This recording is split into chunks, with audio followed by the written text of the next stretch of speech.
Todd Richheimer in the house. Thank you, sir. Oh, man. So there are so many different things that we can talk about. I've been excited about this for a variety of reasons. Great guy, the entrepreneurial hustle, the relationships that you've built. I mean, I don't even know where to begin, but I'd like to begin at least where it began.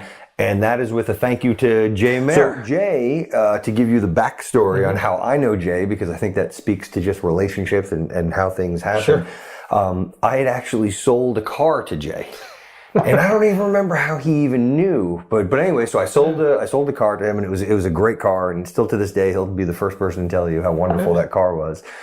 And then we just stayed in touch. And then when I was in the litigation funding space, I had reached out to Jay. I'd sold this car probably 10 years ago, but we'd stayed in touch. And I bumped into him, or we were talking, and I said, hey, telling him about what I was doing, and he immediately says, you've got to meet my friend Todd. And he's like, this guy's amazing. He's a high caliber person. He's a great businessman, and I think the business of what you're involved in, he would understand, and he'd just be a great person to know. And man, did he hit the nail right on the head. I appreciate that. I'm going to come here anytime I'm, feeling down on myself. That's where I get my little pick me up. Yeah, nice. No, man. But I'll tell you, shout out to Jay. Jay actually placed me from my first law job to my second. Jay was the recruiter that placed me. 2 times? No, placed me once. Okay, gotcha. Yep. So my first law job, Jay called me. Best cold call person I've ever met before in my life. You're kidding me. He's unreal on the phone. Give me an example. I can see that. He's a smart guy. No, it's just, so if you're an associate at a law firm, right, once you cross 2-3 years of practice, you end up getting solicited all the time to make a lateral jump. The recruiters are calling you, asking you, hey, do you want to jump to this firm, blah, blah, blah. And, you're busy, you're in the middle of it, you're trying to bill your hours, et cetera. And, you hang up on most of them, right? You can't, you're polite, but you just don't have time to entertain it. And he called and caught my ear. But I will say, this goes to networking. My view on that was I always listened. I always sort of, smart. Hey, it can't turn down an opportunity you don't have. But he was tremendous. And then what did you guys do? Because you guys stayed in touch. He wouldn't have, so I think a lot of times the recruiting industry in general is very transactional. And that was one of the problems that I had with it. But obviously you guys built a relationship and enough that he stayed in touch. How many years was this? This is years ago, right? This was it's got to be almost 8-9 years ago at this point. Yeah, no, he was great. You know what it is? It's, and I'm sure we'll talk about this today, but it's like meeting real people. And he's just somebody who, this is a great commercial for Jay. Yeah, we're spending 5. That's exactly right. No, but he was, he came through on everything that he said he was going to come through on. Yeah. It was tremendous. Unbelievable. So for those who are listening, tell us, your name, who you are, what brings you here today, your background. We're going to go through it all. Yeah, sure. So Todd Richheimer. Let's see. So about myself is proud dad to 2 little girls, 3.5 and 1.5. And I'd like to think amazing husband to my wife, Jessica, who we were talking earlier, having to meet first day of law school. We live on Long Island. And we're in the thick of it in terms of family stuff, but wouldn't have it any other way. In terms of professionally, it's been a hell of a ride. I'm somebody who views work as, it should be fun. It always bothered me. I've had some really crappy jobs along the way.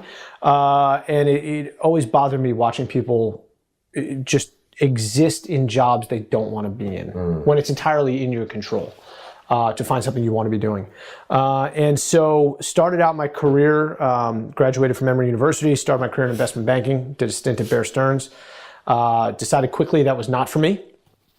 Left and worked on the 2004 election cycle. Oh, you're kidding me. Yeah, I don't know if we ever discussed that. No, that's one thing. I felt like we covered really a lot. But cool experience. Really cool experience. Got to see sort of grassroots every person politics. I've ever talked to has, even if they hated what they do, they look back and they look at it as one of the best life experiences. I have to tell you, and we live in an age that is just hyper partisan. I don't care if you are the most left-wing person or the most right-wing person. Yeah. Try not to do that. It'll create a lot of noise. Gotcha. Yeah. If you have any interest in politics or policy or just what's going on in the world, highly recommend volunteering, working, just spend some time around the process. What was your biggest takeaway from that experience? It's going to sound corny, but democracy is amazing.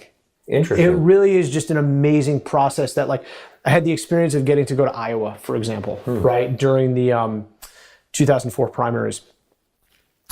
And just to watch the process and how involved the candidates are with the electorate. I mean, Iowa, given how important the caucus is, it was really an incredible process where you'd have these people in the state that would meet the candidates several times personally, get to ask them questions and still haven't made up their mind.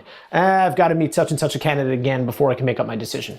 And just watching the system work was incredible. Wow. Yeah, I didn't know that. Yeah, we could go into that for a long time. Really cool. And actually, along those lines, it was a neat experience. I ended up working for a very, speaking of networking, very well-networked money manager in Manhattan. Great guy. And his idea was to raise money for Senate candidates from around the country with the idea that New York money would go a lot further. And as luck would have it, Barack Obama was our keynote speaker at our luncheon prior to the 2004 election cycle.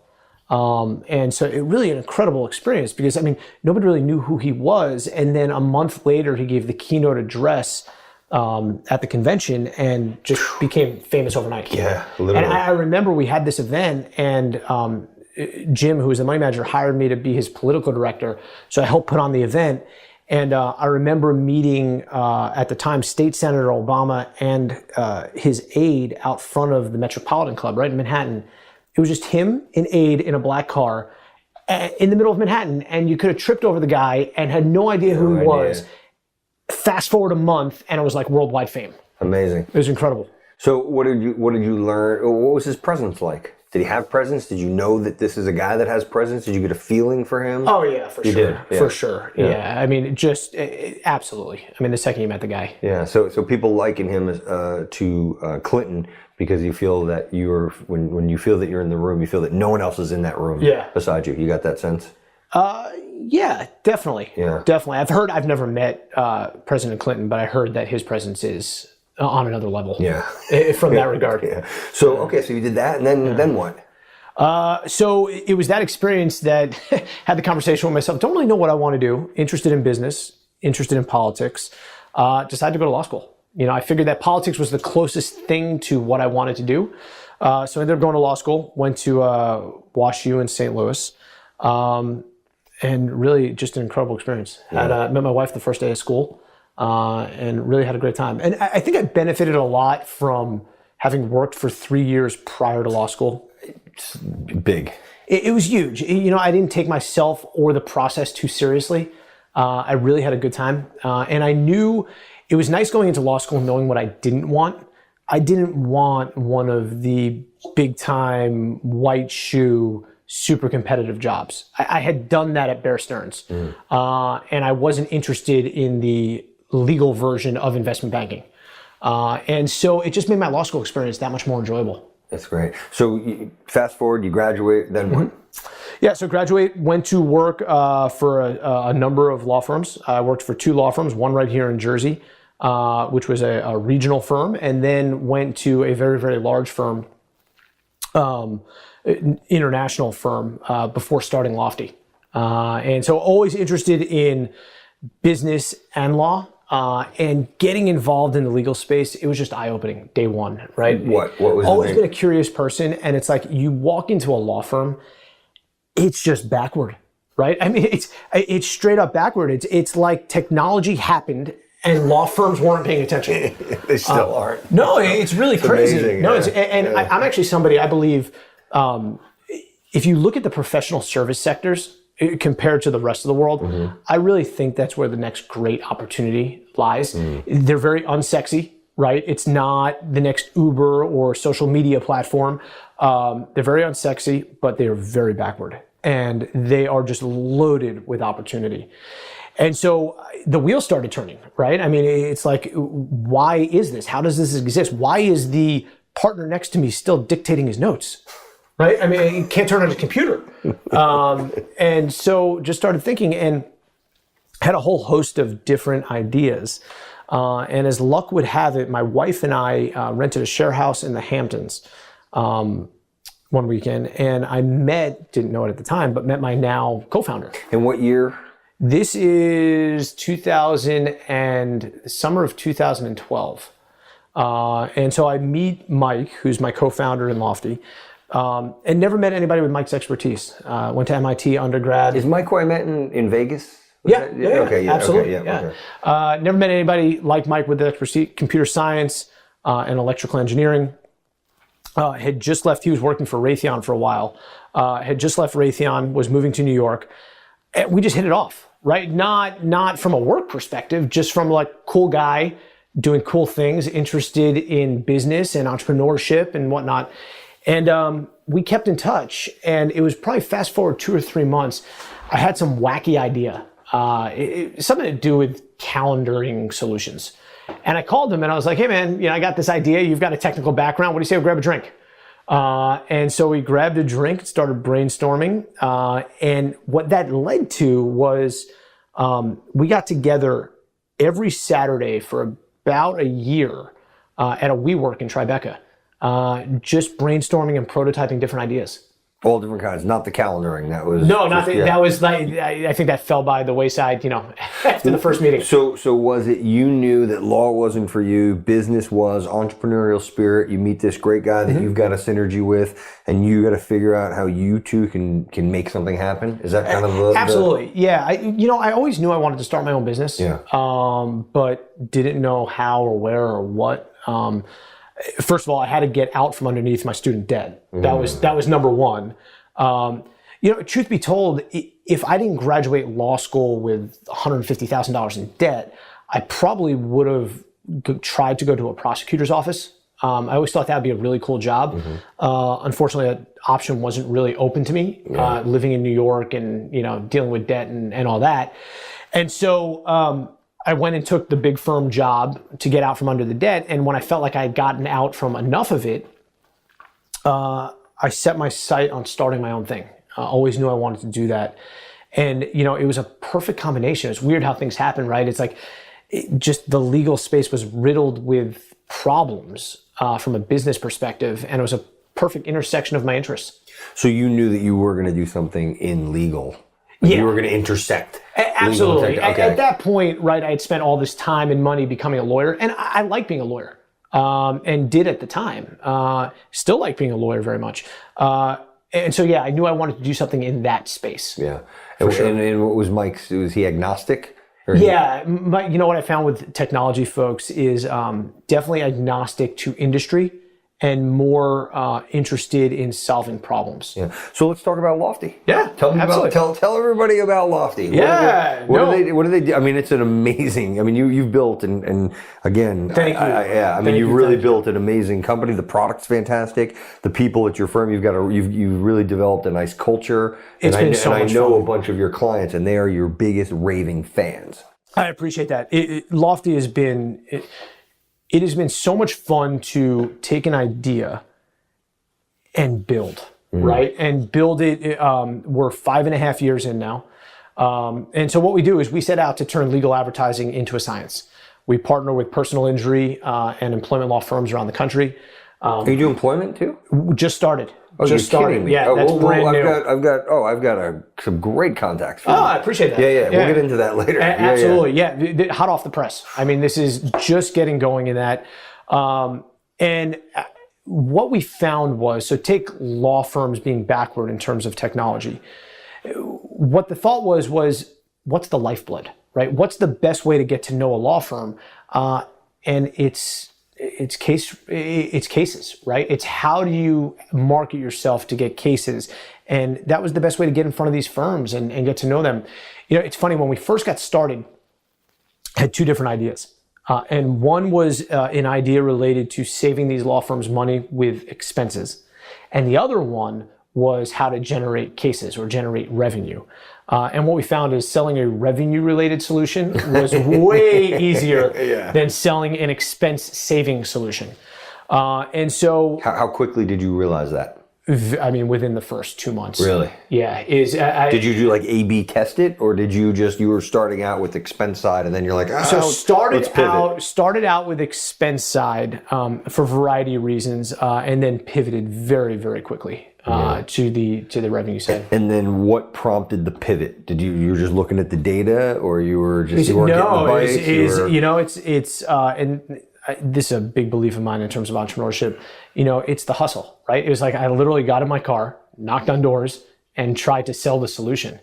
And what I realized was like people were warm to it, they liked it, but didn't love it. And then when we started bringing the revenue side solution, it was just there was a craving for it, right? Just something that you could feel, that intangible.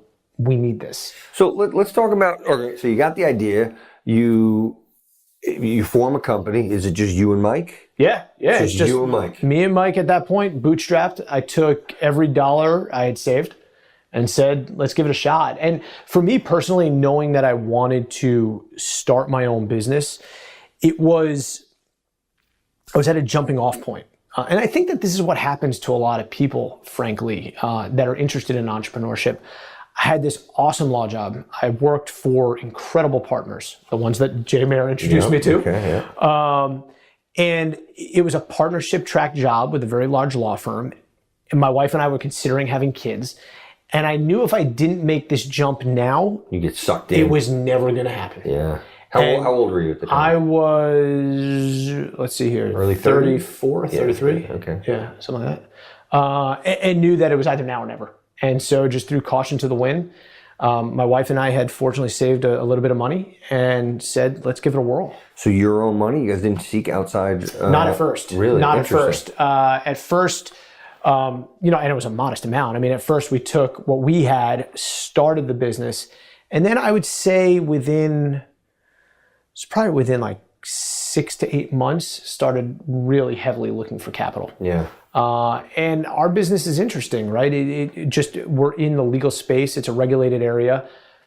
We had to go down the debt capital route. It gets convoluted and complicated, but it wasn't a straight path. And if I had to give one recommendation to entrepreneurs out there, it's like, it's the nuance where opportunity lies, right? And yeah, it's been great. So, okay, so you start the company and you talked about knocking on doors. Did you physically knock on doors? Or how did you go about walk through, especially for those people that are starting? Like, how'd you do it? Did you map out a list of firms that you had relationships with? How many people did you know versus, how'd these doors get opened? Yeah, so I'm somebody who keeps in touch with a lot of people. Yeah. And you're very good at it, by the way. I appreciate it. And it's really hard to do when you're building a business. And it is. Is that something that you're very conscious about? Do you carve out a certain amount of time to do this? Or? I'm fortunate in that I genuinely like people. Yeah. Okay. Right? So okay. Not everybody can say that, and it's not a good thing or a bad thing. I like people. I'm curious about people, and so that's always been easy for me. And so I really dug into that network, and I like to believe that I'm somebody who does what I say I'm going to do, and somebody that can be trusted. Mm-hmm. And I think that went a long way, and that when I called in those chips, when I called in those favors, say, hey, can I get an introduction to so-and-so, people came through. They were receptive. Yeah, and so really Lawfty was founded off of tapping into our personal networks first, and then going from there. Yeah, and so you had a list of people so it was friends of friends that made the introduction. And this is where LinkedIn is great, right? I mean, just being able to, I love playing that game. Like, backing up from, I want to get into such and such a firm. How do I figure out some warm introduction there? Let's talk about that. That's a great way. So you triangulate in. So before we even get into that, I want to tell you, so it was really interesting.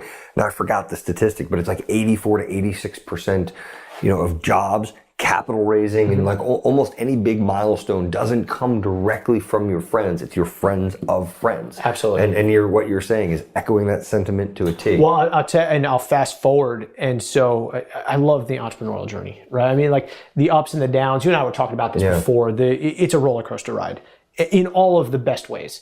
And we had a financing fall through 2 years ago. And we were scrambling. Right? How to find more capital. And through a friend of a friend, One friend said to his friend, hey, I got this guy you should meet. Completely unrelated to capital, mind you. This was, you guys are in a similar industry. You should get to know each other. One thing leads to another. We have a great capital partner, right? And it's just through relationships. That's how it works. Yeah, it really is. But yeah, I love the triangulation game. So talk about that. So LinkedIn, talk to me about how you use that. Yeah. So. And were you an early adapter, or is it something that did you always know that it was a powerful tool? Always knew it was a powerful tool. I think it's a very good tool. Yeah. I think it's very powerful. I think it's been diluted a little bit. I would agree. I find it frustrating where everybody's connected to everybody now. Yeah.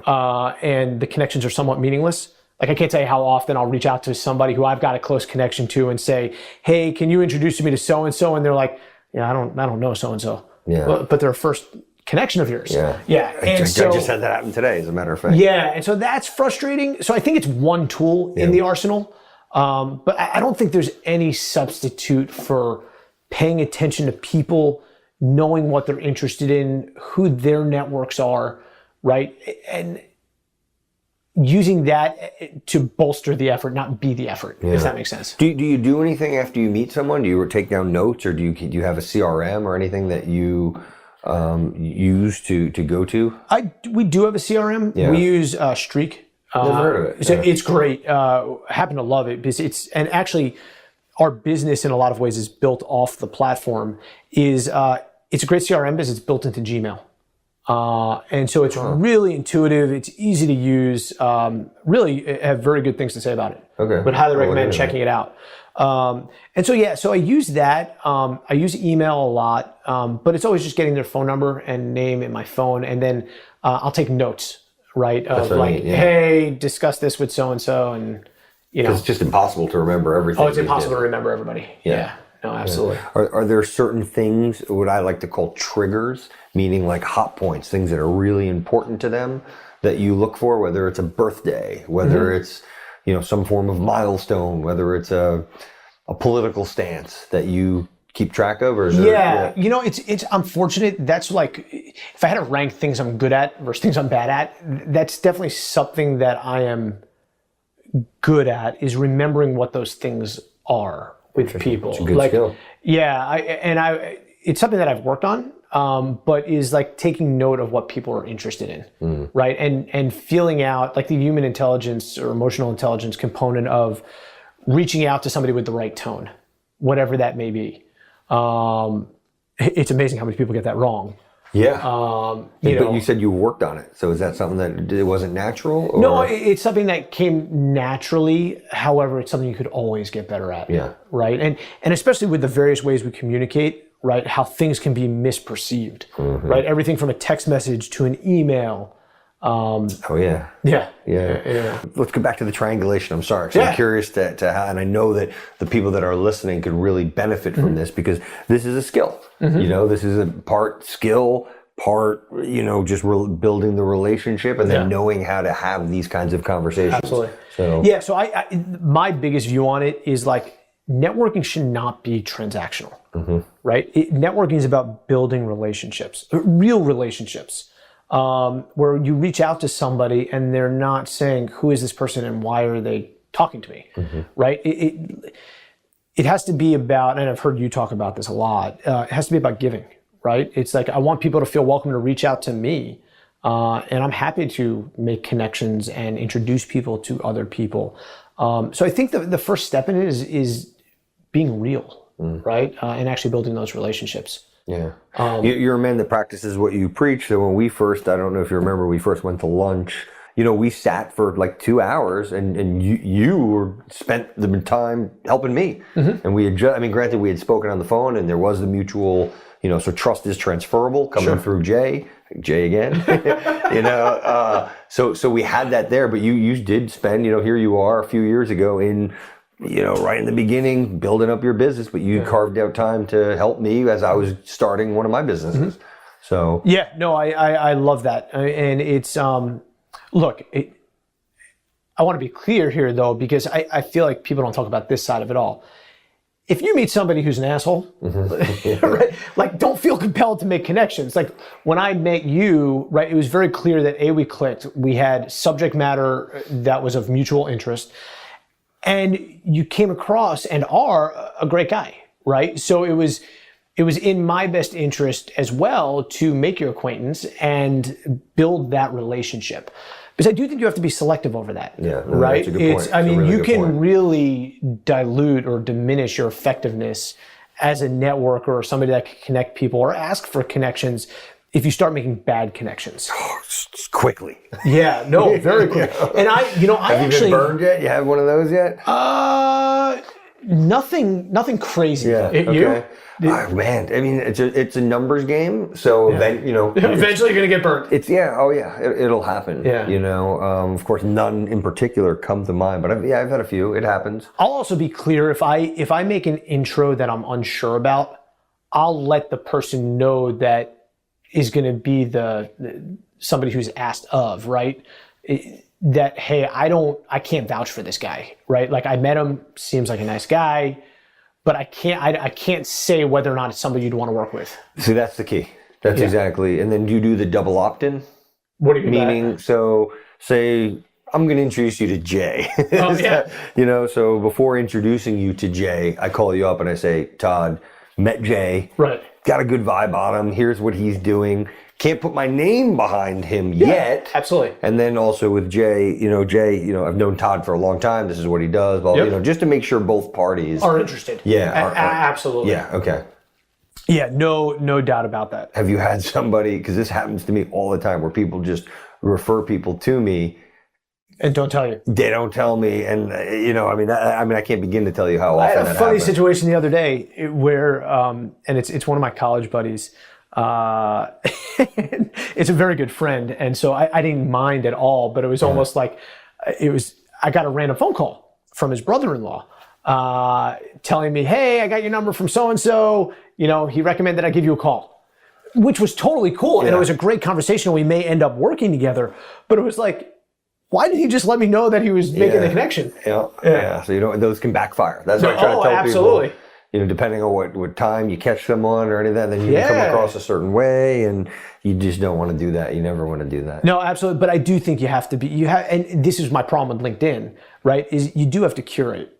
And I am not good at curating my LinkedIn account, but I feel like when it comes time to make the connection, you do have to curate the people that you want to introduce and be selective over. It's a direct reflection of you. Yeah, 100%.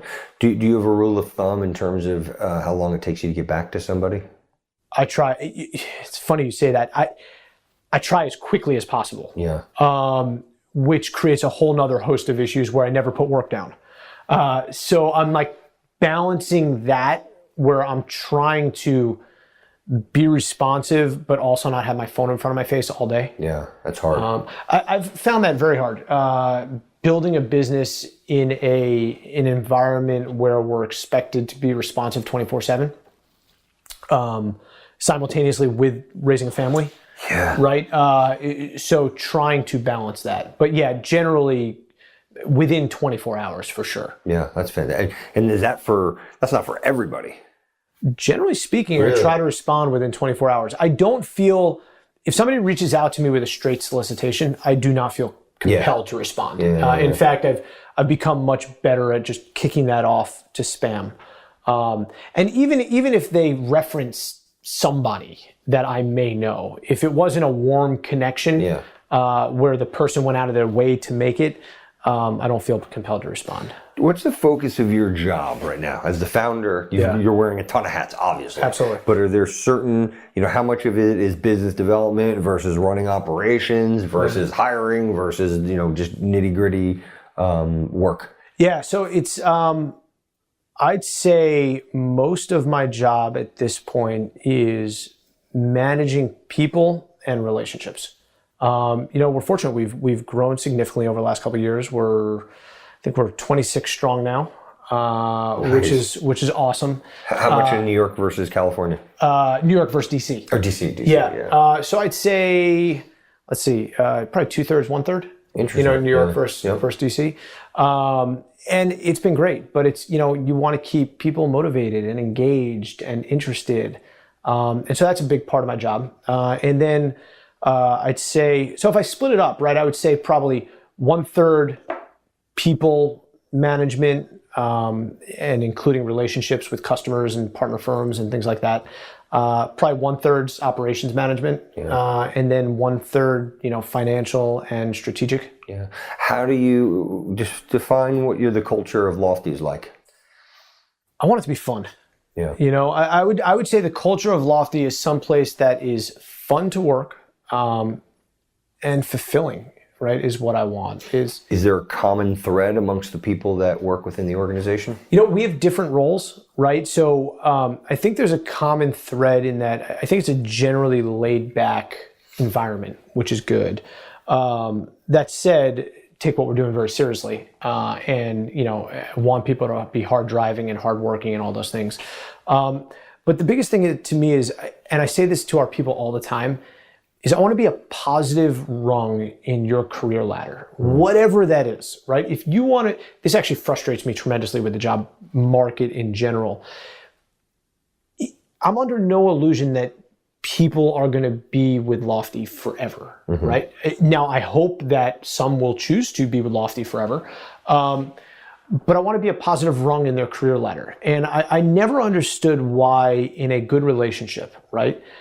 In a good working relationship, why is it that somebody has to come to you and say, hey, Adam, it's been fun. We've had a great relationship, but FYI, I'm out. Here's your 2 weeks notice. Yeah. Meanwhile, this is somebody that you've built a relationship with over years and you care about them, you care about their family, you care about their well-being. That's not normal relationship management. And so what I'm hoping to build is a place where people feel comfortable talking about what their professional ambitions are. And if that professional ambition involves your work at Lawfty, that's awesome. If your professional ambition involves, hey, spend 2 years at Lawfty and then go to law school, I will be your biggest advocate. I'll write you the best recommendation I possibly can. A lot of people miss that. They don't get it. The employees don't get that. But you've got a good culture. I've only met, I think, about 10 people, but everyone I've met's been fantastic. Yeah, we are very fortunate. We have, I feel like we have gotten to the point where and I'll reference, it's one of my favorite business books, Good to Great by Jim Collins. So I was intrigued by this concept, the flywheel, from good to great. Yeah. The two concepts that really stuck out to me was the headshot concept and the flywheel concept. And I just finished this. I listened to it on Audible last week. So I actually liked Good to Great better. I don't know if... I think that's right. Just to finish my point, what I was saying. No, on that, and then turn to this. But to coin a phrase from good to great is I feel like we've got the right people on the bus, right? We just have awesome people that I feel very fortunate. I've built very good relationships with. And I feel like we have a lot of people that will be with Lawfty for a very, very long time. And I sincerely hope they will be. But it's that positive rung in a career ladder. Yeah. Well, you guys are moving the needle. You're building a business. It's fun. I haven't been to your office yet, but I'm assuming you gotta come it's out. pretty. If we ever get you to Long Island. Yeah. Well, no. How funny was it when I saw you in? I forgot what town are you in? Huntington. You remember when I saw you were driving right by me. That was so random. That was so funny. That was amazing. Yeah, that was pretty funny. I'm still insulted you didn't stop. No, I thought you guys were coming to the restaurant that we. You were going the other way. I was going the other way. Yeah, it was just a random day. Yeah, that was totally. That was totally. Like, wait, that's Todd. Yeah, I didn't even know you guys were there. So that was really funny. Okay, yeah. So the culture. Explain more though your business to me. I want everyone to make sure they understand exactly. So you're getting leads essentially. You're getting massive amounts of leads that these employment and personal injury lawyers they're highly catered to them, right? Like these are so I'll take it from the beginning. So what happened was recognize that you have an industry, the law, that is tech backward. And then you have a lot of vendors out there trying to sell them tech solutions. Problem is that the lawyer isn't capable of understanding what's sales pitch from what's actual, right? Like what is good technology to be using. And there's a deep-seated frustration as you talk to lawyers that they constantly feel like they're getting taken advantage of. And so the idea was to use my legal background and combine it with technology to align 100% of our interests with the firms that we work with. So unlike any other advertiser you will come across out there, we put skin in the game. We'll match advertising dollars. I remember, that's right. Yeah. Okay. And like them, we work on contingency. We only get paid if and when these cases get resolved. Wow. So you need to vet your clients. Oh, like you're 100%. vetting them probably more than they're vetting you. No, that's 100% correct. Yeah. Is we only work with great attorneys. Yeah. And the idea is to use technology in a fashion that is, and I don't know why this is missed. The idea is to use technology that is good for the client, the person that has been injured in an accident or harmed by an employer, good for the law firm, right? Mm-hmm. And good for the legal system. But somehow it's got convoluted, and like those three things have somehow become like these mutually exclusive concepts. And I think a lot of it stems from fear of the unknown. Right, it's you have the old guard in the legal space that is very custom, and I think you have the same thing in the medical profession, right? Very accustomed to doing things the way it's been done for a very, very long time. Yeah. And I think in particular in those industries, it takes a very, very long time to get to the top, right? The top of what? The top of your game. Okay. So like, for example, I remember when I started practicing, right? And I was a commercial litigator. And I remember thinking to myself, like, and people forget this, right? If you're going to be successful at a law firm, at the end of the day, you have to bring in business. Come back to the networking concept. People may be promoted to partner, but at the end of the day, the partner that's making the decisions is the partner that's generating business, the quote unquote rainmaker. And I remember thinking to myself that, hey, if I want to be a rainmaker in a commercial litigation group, how long is it going to be before I could convince General Electric to hire me as their lead counsel? It's going to be a very long time, right? You need a lot of credentials, a lot of wins, a lot of experience under your belt before that happens. And so that's my point, is like to get to the top of the game, to get to the point where you're making the decisions on behalf of a large firm, there takes a lot of gray hair. Yeah. And I know my hair's turning gray, but,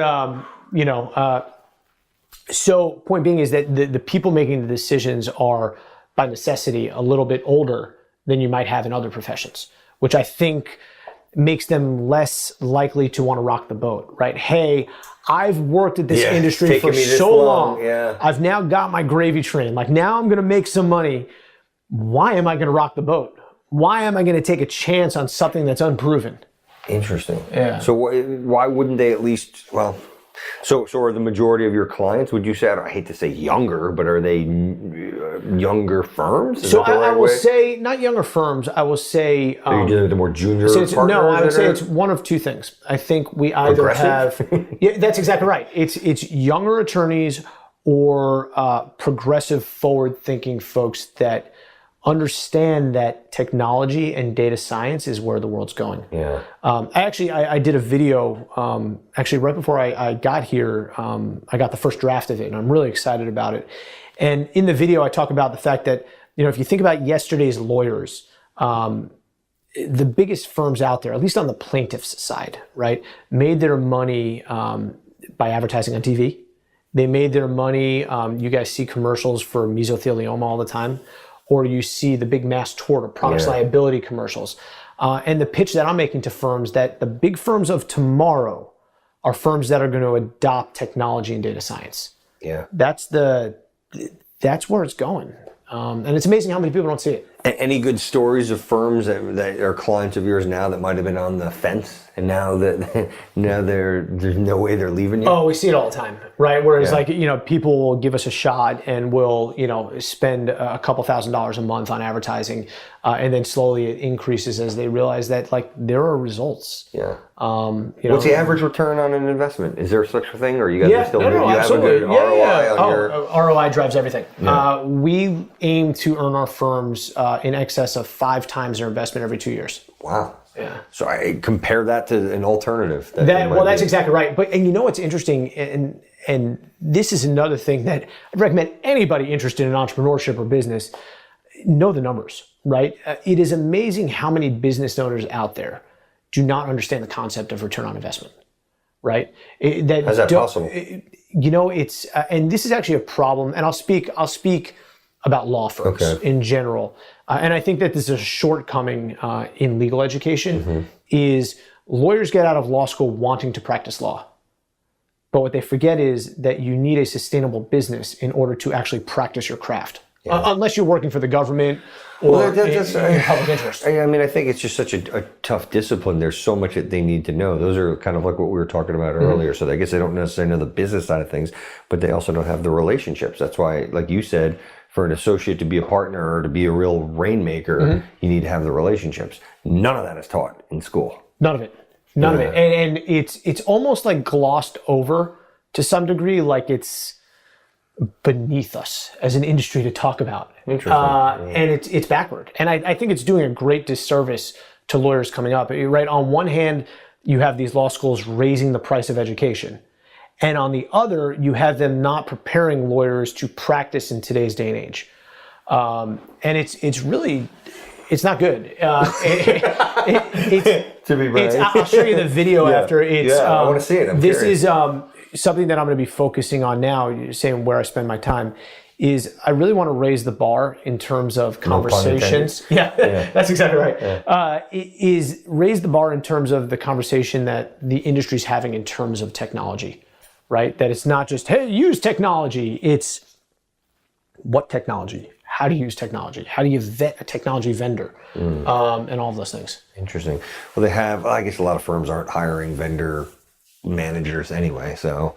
No, and this is also, we're sitting right outside New York City, right? It's common misnomer in New York is thinking that every firm is massive.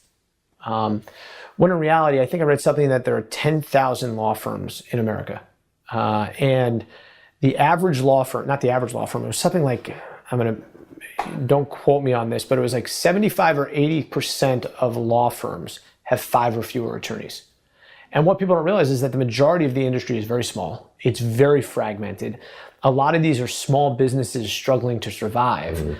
And they need all the help they can get, all the efficiencies they can use to make these businesses more profitable. Yeah. What would you say as an entrepreneur have been some of the most difficult challenges that you faced? It's a good question. Or maybe just certain advice that you would have for people that are either have an idea or starting out or relatively new businesses. Yeah, so a couple things. The one piece of advice I give, it is a roller coaster ride. And this is something that bothers me tremendously about the age of social media. We've completely whitewashed society, right? In terms of like, everybody's life is perfect. Every business is going to be the next, $1 billion sensation. Nobody faced a challenge, right? Nobody posts on Facebook, hey, my funding just fell through. Just lost shit just hit the fan, right? Like, I'm going to be scrambling for the next 6 months. And my advice is to seek out fellow entrepreneurs that understand the struggle, understand it's a roller coaster ride, but love it. I wouldn't have it any other way. Who are your calls when you're going through tough times outside of your wife or family? Who are the people that you're leaning on? So I've been very, very fortunate, and this would be a piece of advice, is put together a board of advisors of very experienced people across different disciplines that can provide you advice and guidance and comfort and sanity. And all those things when you need them. What has been some of the best advice that you've received from some of these advisors?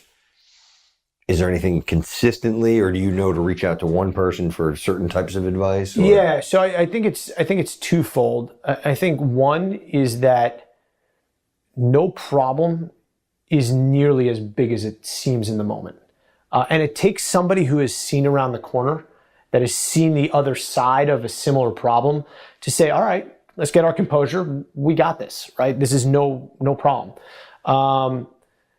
That'd probably be the best piece of advice that I've gotten from advisors. The other stuff is like, there's a whole lot of strategic decisions that go into starting a business, especially early on, right? How to structure the organization, right? How to,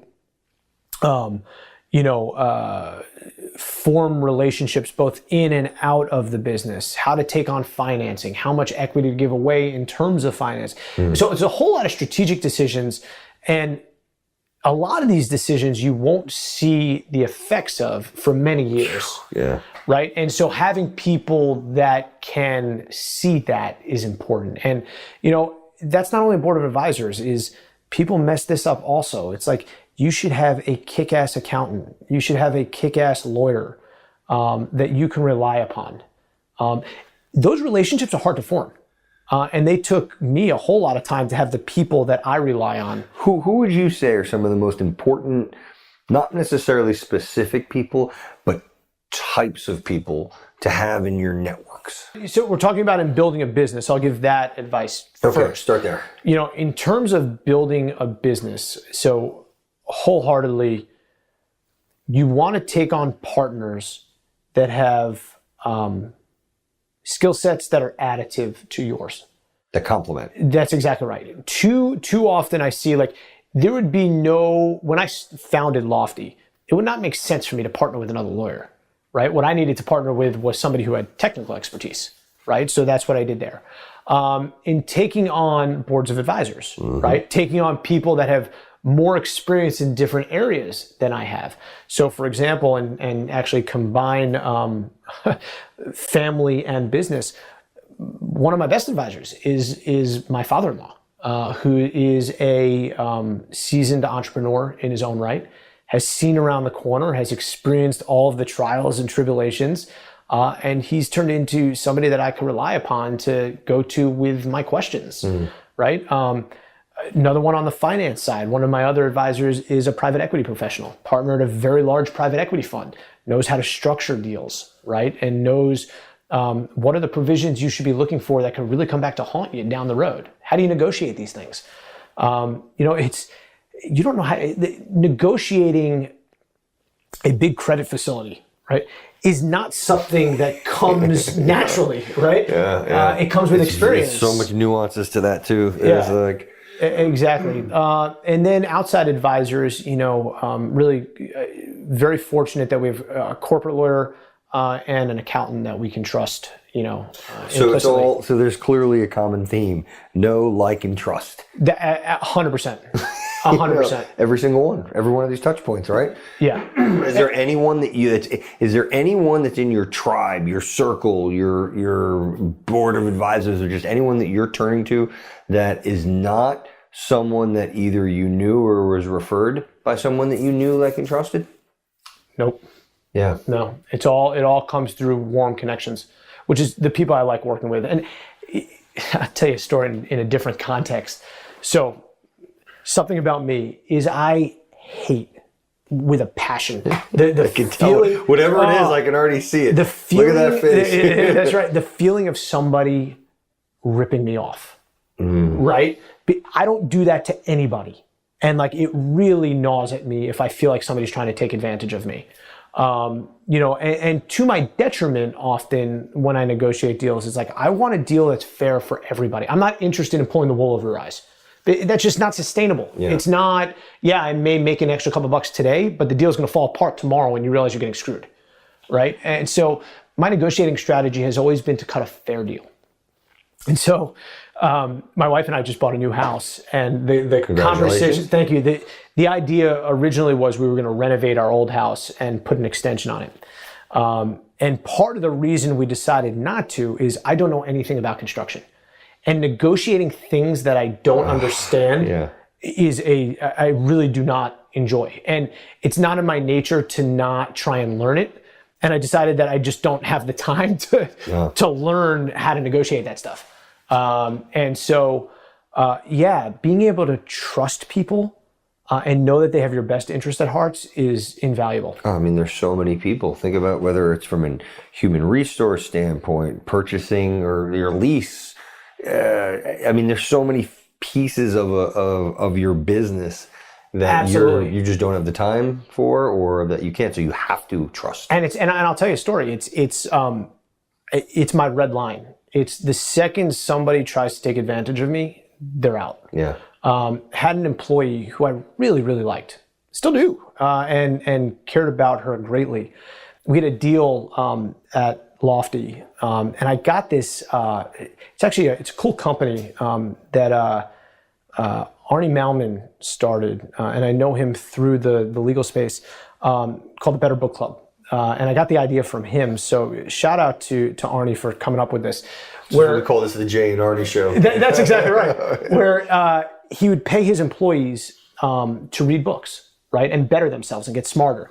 And so I took that idea and at Lawfty, and I said, and I think the deal that we had was that I'd pay you $100 if you read a book and wrote a book report on it. Not anything extensive, like a 2-3 pages of like, here's what I learned about it. And then we'd sit down and discuss it. You mano a mano or with the... Yeah. Okay, gotcha. And then this, I mean, I love reading, I love learning. Yeah. And so I thought like, that'd be a cool way to like get people to be engaged. It'd be good conversation and team building, et cetera. Smart move. And so this employee had read a lot of books. And we had a bunch of conversations about them, never really thought twice about it, thought she was cranking through books.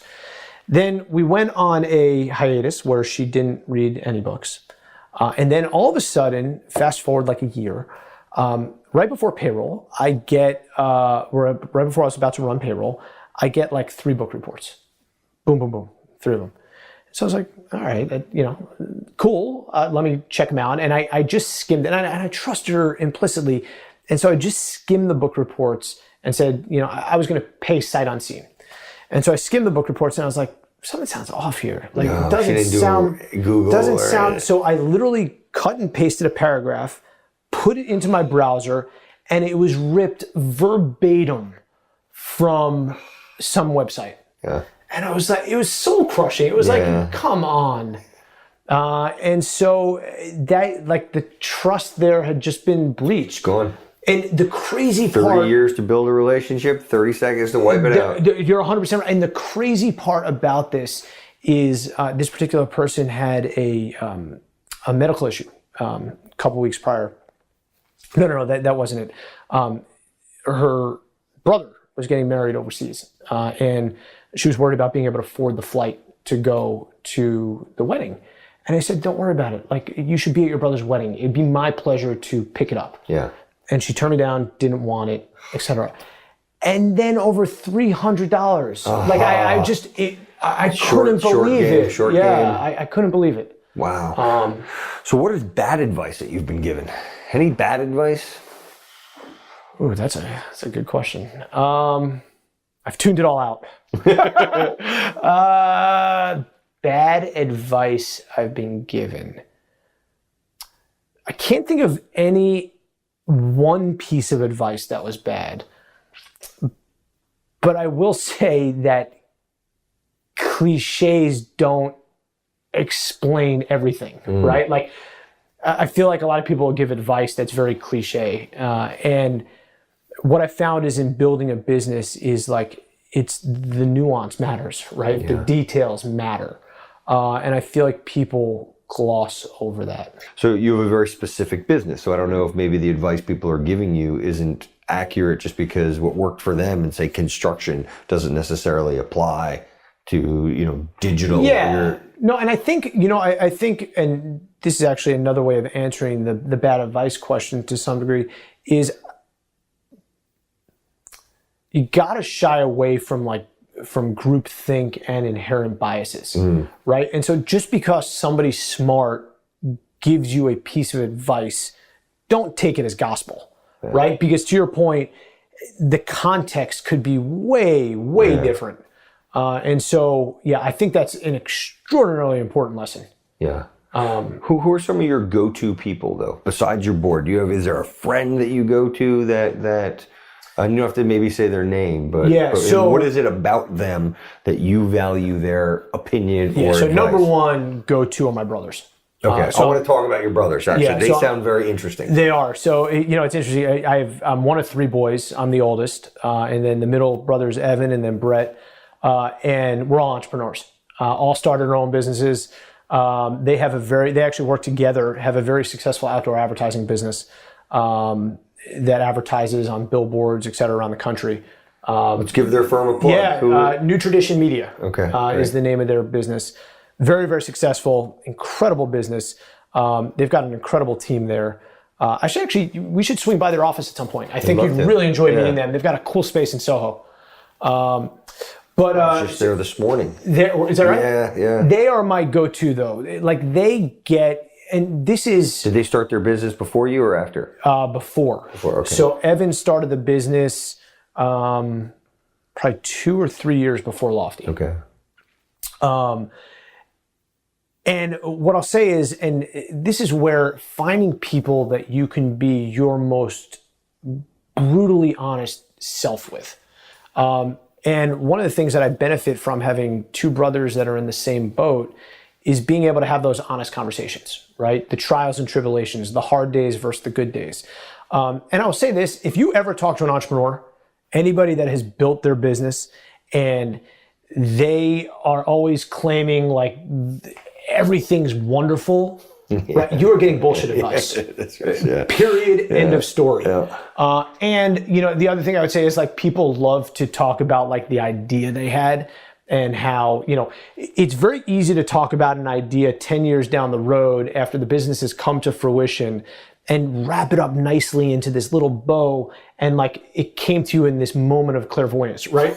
That is not the way it happens at all. It's like, you know, you get moments of clarity based on a very iterative process. And I feel like one of the things I've greatly benefited from with my brothers is being able to talk about that process. You know, I mean, they've gone from selling, you know, the banners behind planes and the tops on tops of taxis to, you know, some of the most prized outdoor advertising, you know, properties in the world. And so like seeing that process and how you go from making one sale to another has really been tremendous. Do they have the same relationship skills that you have? They do. Yeah. And where is this Richheimer DNA? Or is you know, like how much of it is it you guys learn from each other? How much is it from maybe the neighborhood you grew up in? How much came from the top from your family? You know, I try to think about that all the time. We were very fortunate in that grew up in a great household with loving parents. Awesome mom and dad. I think in some ways, a lot of our formative experience is my mom passed away 2 days after her 50th birthday, breast cancer. And I was 24, Evan 22, and Brett 18. And it just came at a moment in time where like we were very fortunate that my mom was there for our entire childhood. Was she sick for a long time or did this happen quickly? So she was, but she wasn't, if that makes sense. So she had first been diagnosed with breast cancer when I was 13. And she died when you were 24? And she died when I was 24. And my parents hid it from us. So we knew nothing about it when I was 13. Yeah. Didn't find out about it coming back until I was in college. It was like freshman or sophomore year of college that it came back. And it was really the last year where she was, I would define her as sick. Yeah. But even then, didn't really understand the gravity of it. They kept a lot from us. Really hard stuff. And, you know, I think it came at a point in time where we were trying to figure out who we were as people and what we wanted out of life. And I think it just gave us all a giant kick in the ass where it's like, hey, even if I fail, it's not as bad as that. Right?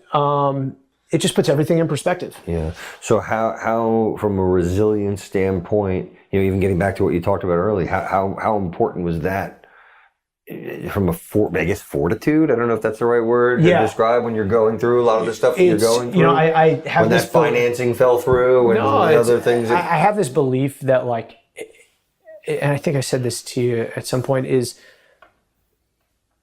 perspective is the key to life. Right? Is being able to understand your situation in context, I think makes for a very happier, very more productive, much more resilient life. And what do you do? Sorry to cut you off. What do you do to for that perspective? So my mom had this saying, up till the day she died, she had this saying that if you walked into a crowded room and everybody in that room took all of their problems and they threw them smack dead center, guaranteed, this is my mom on her deathbed saying this, guarantee you would take back your own.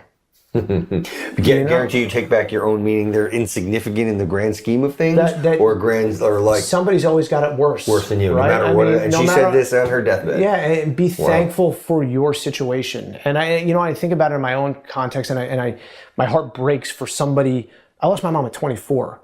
Well, the poor kid who loses their parent at 5 or 6, right? I mean, and so I'm so fortunate. My mom raised me. My mom and dad raised me, but my mom was there for my childhood perspective, right? And so being able to put things in context and realize that your situation isn't nearly as bad as you think it is really very helpful. Get over yourself, in other words. Yeah, and this is where trusted relationships come in, right? People that you can rely upon to give you that kick in the ass and say, hey, listen, don't get me wrong. I go back to like people whitewashing life. It's not like my mom died and I woke up the next morning and I'm like, this is amazing, right? I mean, like, I'm so lucky that I had my mom for all these years. Yeah. It was a really difficult period of time, right? This perspective came over a very long period of time. But you're sharing it now, so those who can listen, hopefully if it took you 10 years, that's exactly if it shaves it down for 5 years, then it's a win. No, it's talking to people that understand, whether it's from a business perspective, a personal perspective, and seek those people out. Yeah. And then how important do you think that advice was for your brothers? Oh, tremendously. Yeah. Tremendously. Hard, right? Very, very hard. And we each dealt with it in our own way. Although very similar from a extroverted perspective, definitely different in the way that we cope with things. Yeah. It's a whole other topic. Yeah, no, absolutely. But no, it's and collectively we're able to get through it. And then back to your brothers or the Richheimer DNA. Are they extroverts also? Or they? They are. Okay. Yeah. Definitely extroverts. And how important are the relationships that they've built? How have they served their business? I mean, is it business? Do you believe these relationship skills are just for certain types of business, or do you think are relationship agnostic? It's every business, right? Yeah. I mean, like you need. At the end of the day, people want to work with people that they like and they trust.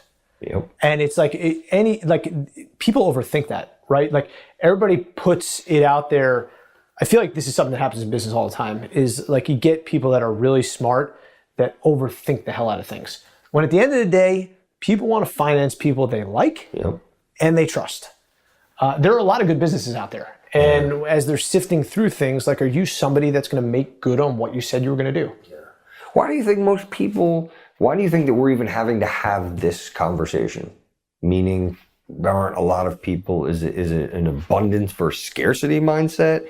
Is it just people aren't as good as we'd like them to be? Why do you think that we have to even highlight this, the importance of being able to be proactive in a relationship, being able to be trustworthy?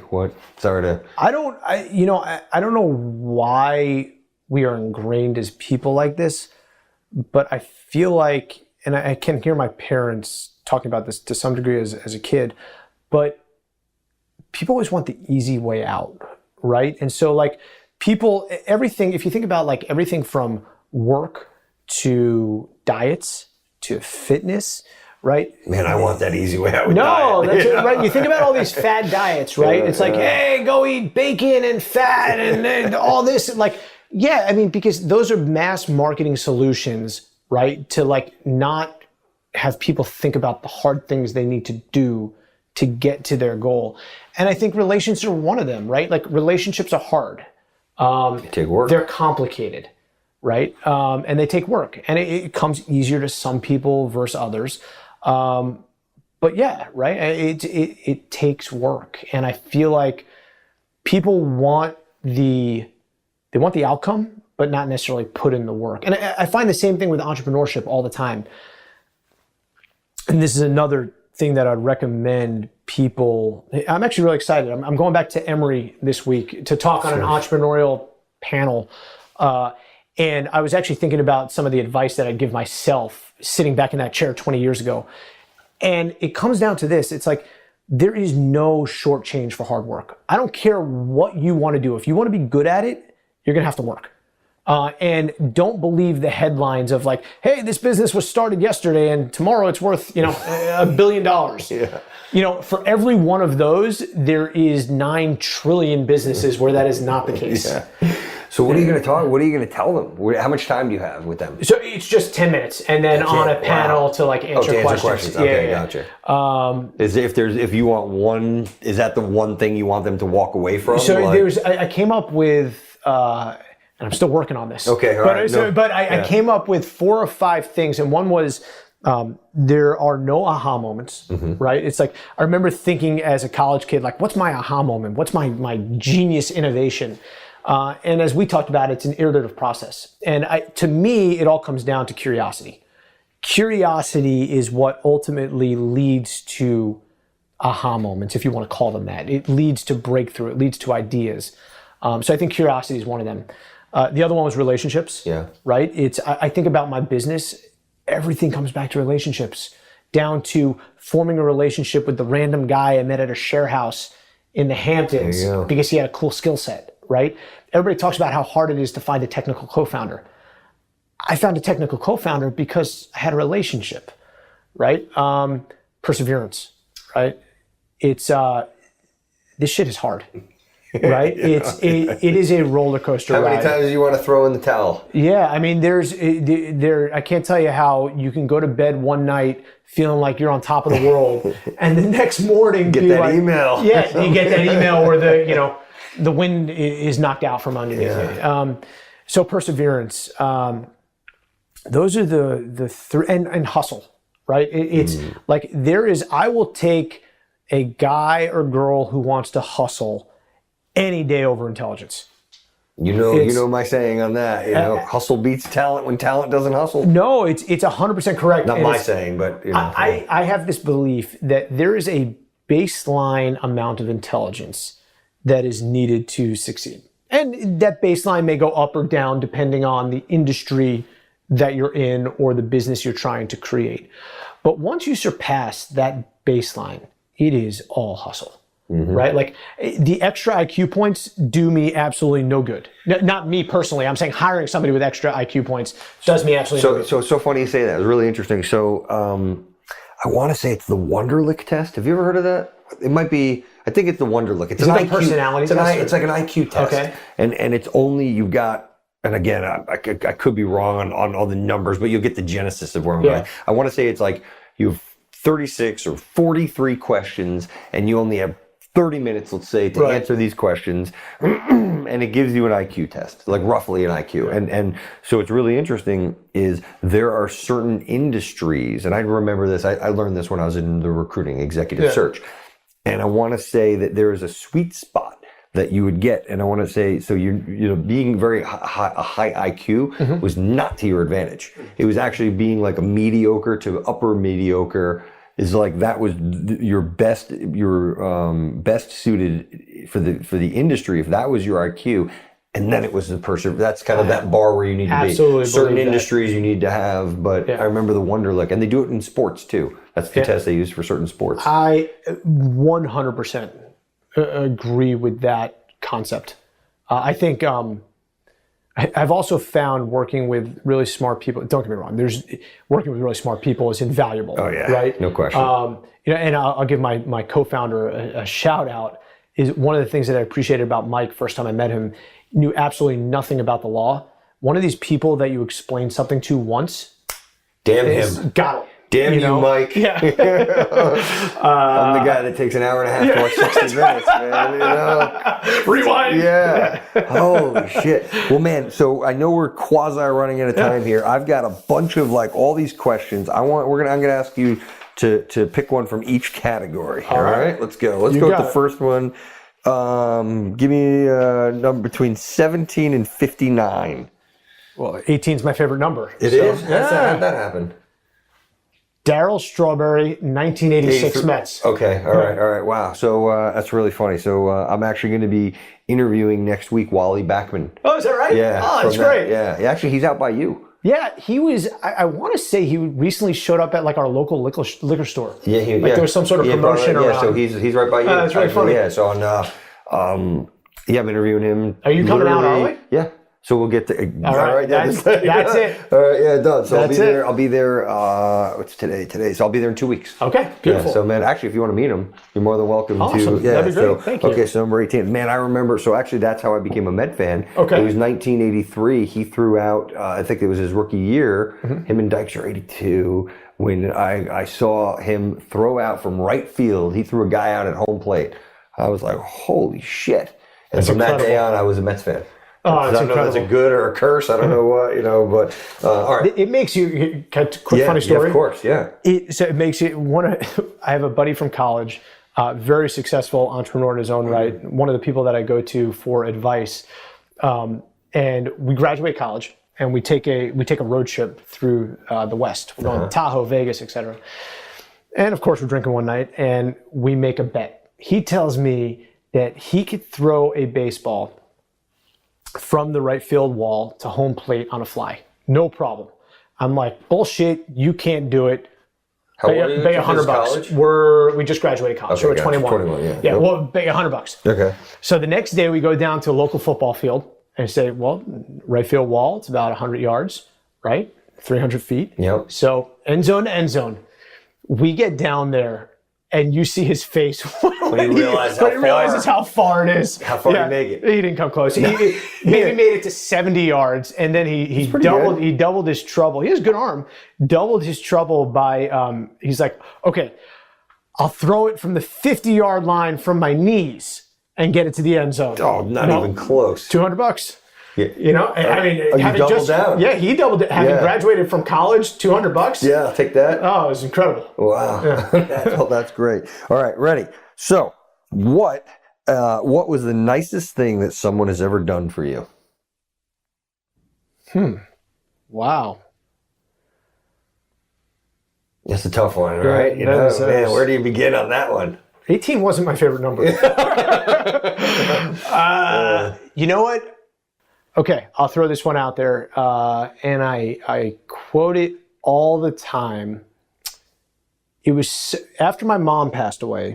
A friend from high school wrote me a note, a card.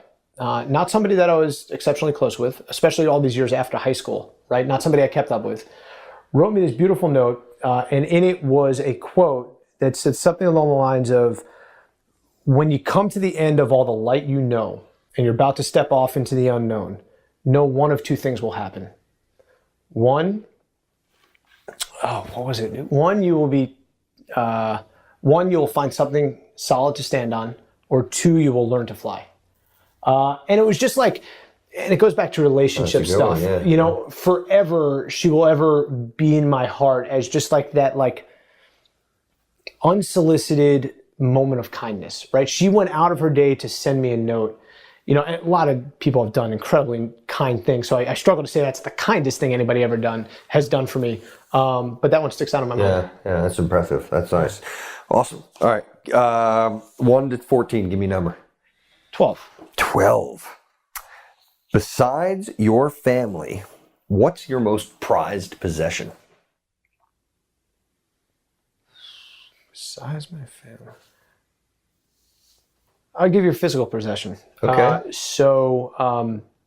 In the Jewish religion, there's the symbol Chai, which is the sign for life. My grandfather, who I credit with giving me all of my confidence, just a larger than life figure in my life. He was a big guy, 6'4", 6'5", probably, at one point, 300 pounds, like big guy. And just, he was my guy, right? I was the oldest grandson. We had this incredible relationship. Big guy, and he wore this giant chai around his neck. And when he died, that was passed along to me. Awesome. And where's that possession right now? Sitting next to my bed. Really? Okay, so you see it every day. Yeah, absolutely. Pretty cool.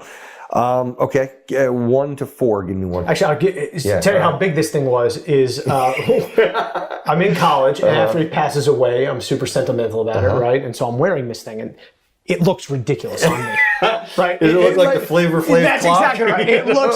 It's almost that size. So I wear it to, this is between my sophomore and junior year of college, and my buddy's having a pool party during the summer, and I wear it, and his dad looks at me and he goes, where'd you get that? The door of the temple? Right? So I retired wearing it out of the ridiculous nature of it, but it's now next to It had a good run. my good luck charm, if you will. Okay, good. 1 to 16, give me a number. Number 1. Number 1, awesome. Biggest failure. Biggest failure. I am going to go with and we've alluded to it throughout the conversation, our financing falling through last January. So the backstory there is, had worked on this financing for 8 months. We'd started in. Do you care to share the amount, or? It was going to be for a $25 million credit facility. Okay. And that's enough. Yeah, no, it was a big number. Yeah. I really liked the guy that we were working with. And I let so the story is, we worked on it for pretty much all of 2017. And the deal was set to close in January of 18. We had sunk God knows how much money into drafting documents. Documents were finished, complete. All we had to do was sign, and the money had to fund, right? It was done. I'm on vacation with my family in December of 2017, about to go into 18. The deal was set to close January 10th. And I get an email from the guy that we were working with saying we hit a snag, that his funding source had fell through. Oh. So no fault of our own, but his funding source had fell through. The reason why I put that up there as my biggest failure, and this is a weakness of mine, is I have a tendency to see the good in people, and my optimistic nature can get in the way sometimes of making objectively sound decisions. And in my gut, I knew that we probably should have walked away from this months prior. How? How would you have known? There were signs. There were red flags. Were they just retarding the process? Yeah, the process got delayed twice. Yeah. I got retraded on the deal at one point. And it was almost like we were so committed and we had spent so much money on putting this together that I didn't want to pull the escape hatch and pull out of the deal and go find something else. Yeah. It was a pretty dramatic decision. So, you were already committed just through the docs anyway, so you couldn't have. Well, we hadn't signed yet. Gotcha, we hadn't signed yet, so I could have backed out. But it was, and this is a cliche, but it's understanding the nuance of it, and it really was a learning experience. Like with every failure, there's an ability to learn. That experience has made me such a better businessman, having lived through that, right? The way I describe it to folks following it, so the deal falls through and I have to scramble, right? Luckily, through advisors and relationships, we were able to line up enough capital to get through the period of looking for a larger credit facility. But the way I describe it is that 6-month period at the beginning of 2018, I earned my entrepreneurial stripes. Yeah, good. I had a newborn at home who wasn't sleeping. Oh, and I have all these people at work relying on me, investors relying on me to figure this out. And another cliche, but it actually worked out, is we ended up with a deal way better than we would have had. Just everything from through a friend of a friend. Through a friend of a friend, other than just everything from, and I'm not talking about the economics, I'm talking about just the people we're working with and the synergies between our businesses, et cetera. Wow. Last question before I let you go. 1 to 15. Give me a number. 15. It's so funny. Okay. When was the last time that you changed your mind on an opinion? How did that happen, or who can you attribute with influencing that decision? That's a tough question. That is a tough question. Yeah, I'm sorry. You called it. I knew you were going to do it for some odd reason. I went one. Yeah. I was. I changed my mind. Yeah, that's a tough one. I can throw another one at you if you want. Yeah, that's it. Throw me another one and I'll see if I can think of one. Okay, cool. Who is, let's see. Oh, you know what? Here's just totally random and fun and good one to go out on. What was the first concert you went to? First concert I went to. Okay, first concert I went to was Dave Matthews. Oh, wow. Okay. Not a bad one. Can I give you best concert? Yeah. Best concert I ever went to. That you have one. That's Epic pretty story. It actually just came up because I'd give my cousin a shout out. My idiot cousin lost the most epic picture. So my brother was studying abroad in Barcelona. And through relationships, his roommate there's family somehow knew Max Weinberg, who was Bruce Springsteen's drummer. And so we end up getting backstage passes to go see Bruce Springsteen at Olympic Stadium in Barcelona. So, which was... Sounds horrible. I mean, it was... So imagine they're college kids. I'm a year out of college. We get down to Olympic Stadium probably like 10 a.m. or something. We're hanging out there all day. And we watched the concert from the side of the stage.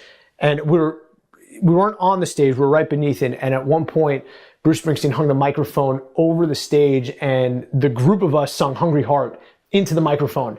And there was a picture of us doing it and my cousin lost it. How does he lose that? I don't know.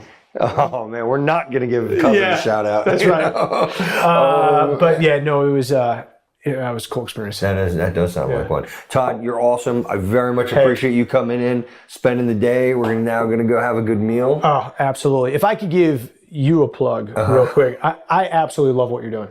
Thank you. I really do. I don't think enough people put emphasis on relationships. I think everything comes down to relationships, whether it's your family, your business, and more people need to pay attention to it. And I love how you're establishing a framework to do that. Thank you. Yeah, no, listen, I love it. I've seen, I see so many people. Well, a couple things. There was a great podcast I listened to. I want to say it was Tim Ferriss, but he had someone on that did this study from people that were in palliative care. Do you know palliative care? Not hospice. Right. So palliative care is kind of like the stage before hospice. Yeah. So palliative care is, you're on the, you're on the road. Yeah. And it's a very reflective period of time. Like what your mother, like what she was saying. That's the stage that she was probably in was a palliative. Yeah. Anyway, so very reflective and at the end of the day, the things that are most important to people universally, doesn't matter what culture, doesn't matter whatever, it's not how much you made, it's the relationships and maybe like the impact that they've had on society. Yeah. So, but what happens is so many people they're not developing these relationships, or what it is they reach out to people when they need something. And that's not when it's like looking to check to see if you have a spare tire, after you've had a flat. Do you know, I got turned right after I graduated college. We haven't talked about this, but right after I graduated college, I kept getting invited to these networking breakfasts, right? I forgot the names of them, but they're all set up by the insurance industry, essentially. And you go around the table and you say, "Hi, I'm Todd, I do this, and I need this. Can one of you hook me up with that?" Yeah. It was awful.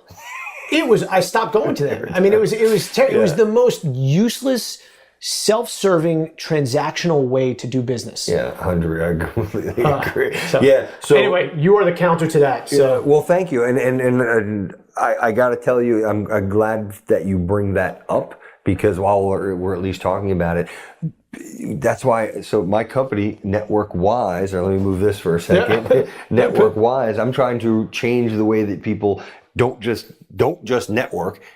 NetWorkWise. Yeah. And to NetWorkWise is to take a proactive approach to relationship development, where the ultimate goal is to benefit somebody else. So it would have been great if you went around the room and said, "Hey everybody, how can we help Todd?" That's right. Hey everybody, how can we do that? Yep. And to really, to build the relationships, to know, like, and trust people first, so that you 100%. Do have, because then if you refer somebody, you can't just, you're going to burn your relationship. Yeah. How can I just, if I just met you at a networking event, how can I just refer somebody to you? I don't know you. No, that's exactly right. You know, and how can I do that to, you know, so to your point, I'm sorry to kind of belabor this, but I appreciate the plug. Hey. That's a great point. You're awesome. Likewise. Thank you for having me on. Yeah. And, you know, one last question before I let you go. If we were to come back and do this in one more year, what would we see that Lawfty's accomplished? So I didn't know about the employment piece. Yep. That's pretty cool. So if we come back in one more year, you will see us having doubled our size. Doubled? Yeah. Wow. So you feel that you're at a tipping point where we are. It's one of the the flywheel over. That's exactly right. Yeah. And I love that metaphor. I mean, the flywheel, because it's how I feel. I've spent the last 5 years building this machine, and to watch it scale is just so much fun. Yeah. Right. It's like now I get to spend my time figuring out how to. I suspect, and I'm not in construction, but building the foundation is probably in a lot of ways the hardest part, right? And we've got the foundation built, and now it's just stacking on the stories. That's awesome. Which is great. Can't wait for that year. Yeah. Thank you, Todd. Awesome. Thank you.